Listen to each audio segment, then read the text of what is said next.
Okay, hello everybody. Sunday, we're here in the house.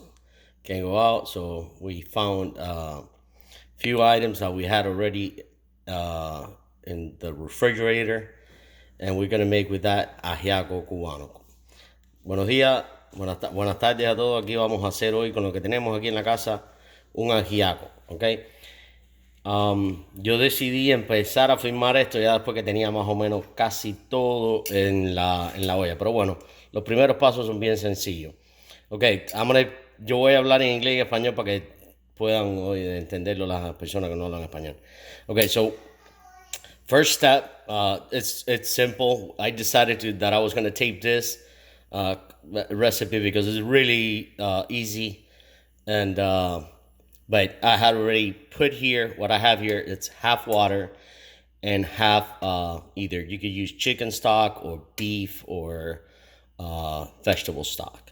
But what I put in here, I like to use half and half water because we put a lot of meat inside, so it doesn't really need a lot of. I mean, it doesn't have to be all chicken or beef stock.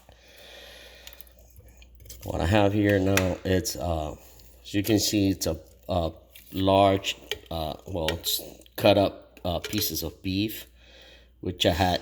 It's frozen, by the way, but we're gonna put this in a pressure cooker, so it doesn't really matter. It's gonna melt away in there.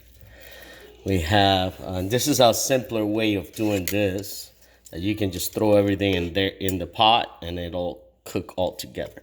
Normally, if I had the time and the beef or the meat was defrosted and room temperature, I would definitely saute this, give it some color, and you would probably have a better result.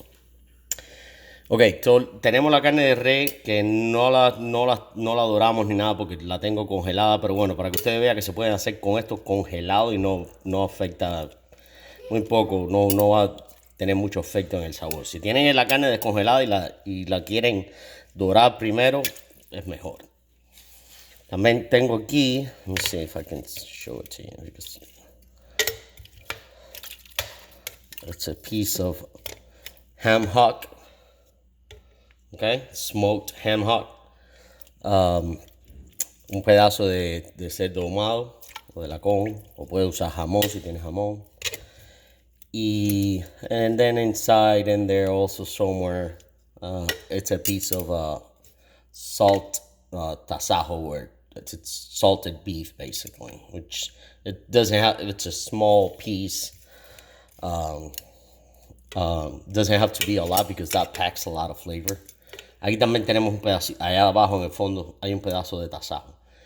Ok, ahora lo que le he puesto hasta el momento es cebolla, que ustedes pueden ver picoteada, maíz. La razón por la que yo puse el maíz ahora es porque el maíz se va a demorar más en cocinar que el resto de las otras viandas que le vamos a echar un poco después. Y zanahoria, pedacitos de zanahoria que están por ahí también. Para esta cantidad más o menos yo usé como 3 zanahorias grandes. Están todas cortadas que se fueron al fondo. Okay, so we have so far diced onion, pieces of corn on the cob, fresh corn on the cob. Could be frozen, the frozen one. That's already pre-cooked, doesn't matter. And diced carrots, okay? Small diced carrots. The reason why I put the corn in first before I add the rest of the potatoes, and there's going to be potatoes, plantains, and yuca, which I have here. Oh, by the way, this is the salted beef that I was telling you, the tasajo. We put a piece about 1 inch by 4 inches because that would be, we can do something else with that, and that would be another video. But the reason why we add that beef in there, because that beef has a lot of flavor. As you can imagine, it's salted. It's really hard. It's really tough. You have to pressure cook it before you add the rest of the vegetables. Otherwise, all the vegetables are gonna overcook before that tasajo and this ham hock have a chance to get tender. So right now, that's that. I'm also gonna add a little bit of diced green peppers, which I have already diced here, and then I'm gonna uh, leave a little bit for a sofrito that I'm gonna do with a little bit of more onions, other than the one that that's already in there, and a little bit of garlic, and probably a little bit more of carrots. This is the basically we have the carrots here, and then we're gonna add squash. Could be any type of squash, zucchini. I mean, not zucchini squash, but in this case, it's a butternut squash. And we have some taro root, malanga. Tenemos malanga aquí, and then we have boniato, which is like it's a Cuban type of sweet potato, but it's white instead of yellow. So tenemos boniato, malanga, calabaza, zanahoria y la yuca. Y aquí tengo un plátano, que todo esto lo vamos a poner después cuando ya la carne esté más blanda. Okay, so we're also going to add a plantain. I like to add a plantain that's not too ripe. It's better if it's the way this one is, which is not really green or too yellowish ripe, because otherwise it's gonna disintegrate. If it's too ripe, it's gonna disintegrate in there. If it's too green, it's definitely, you can go ahead and use it, but it's not. I like it in the middle between too green or too ripe, because it's gonna have a little bit of sweetness to it that I kind of like. But anyways, we haven't added here yet any salt. No le hemos puesto sal todavía. A couple of reasons. The ham hock's really salty, and also the beef tasajo, it's salty as well. So we want to get, and also the chicken stock. In this case, I'm using chicken stock, half stock and half water. The chicken stock has salt in it as well. So you don't want to add salt now.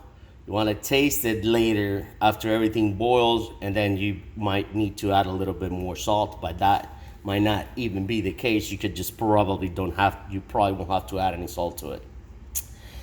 All right, so what we're gonna do is we're gonna cover this, and with our pressure cooking thing here, the lid. Kind of like, I really like this pressure cooker. We have, as you can see, I have an electric one, which is great as well, but it's not as, one thing is not as big, and also it takes longer. That has its purpose. That's if you I mean, this one is really, really good if you don't have to babysit it. You can just put a time and it'll go and it'll stop by itself. But in this case, I have all day here at the house, and it's Sunday, and I'm gonna have a couple of beers now. So, and I'm gonna cook this outside in the backyard in the side burner of the barbecue. So I'm gonna use this thing, which is bigger, and that way we can share with our neighbors on both sides of the house that they're very good to us. They share food with us sometimes. I mean, almost every day they give us food that they cook, and we do the same with them. Ok, aquí vamos a usar la olla esta. Es una olla de presión muy buena. En vez de usar la eléctrica, yo voy a usar esta hoy. Es más grande y también es un poco más rápido que la eléctrica. Esto se va a cocinar ahora más o menos, como yo diría, como por unos 20 minutos después que coja presión. Entonces lo que voy a hacer es que voy a sacar la carne, y a lo mejor quizás que ya la carne esté descongelada y esté más blanda, o sea ya eso en pedacitos, o esté separada, a lo mejor la doro. Si tengo el tiempo, lo voy a hacer porque creo que es lo mejor. Pero bueno, no es tan importante. Okay, so we're gonna get this in the heat, and I'll gonna stop the video now because it's gonna take like 20 minutes, and then we'll get back once I add the other stuff. And it's really that simple. Once you add the rest of the vegetables like the yuca and the plantain and root vegetables, and the other stuff over there, it is really just a matter. You don't have to cover at that point. You don't have to put it back in the pressure. Unless you want to spit it up, you could, but I'll probably just leave it without the pressure on. We'll take this thing off, and that way it's if there's a lot of liquid in there, it'll simmer at a low simmer temperature. You want to have it on medium low. That way it doesn't burn at the bottom, and it'll thicken up as the vegetables get soft. It'll help thicken it, and also it'll boil off a lot of the liquid, which is also going to help. Obviously, it'll concentrate and thicken it up a little bit. And then later on, you can serve this with a little bit of a hot sauce, splash of hot sauce and lemon, and it's really good. And eat it with bread. If you have Cuban bread, even better. But okay, we'll get back.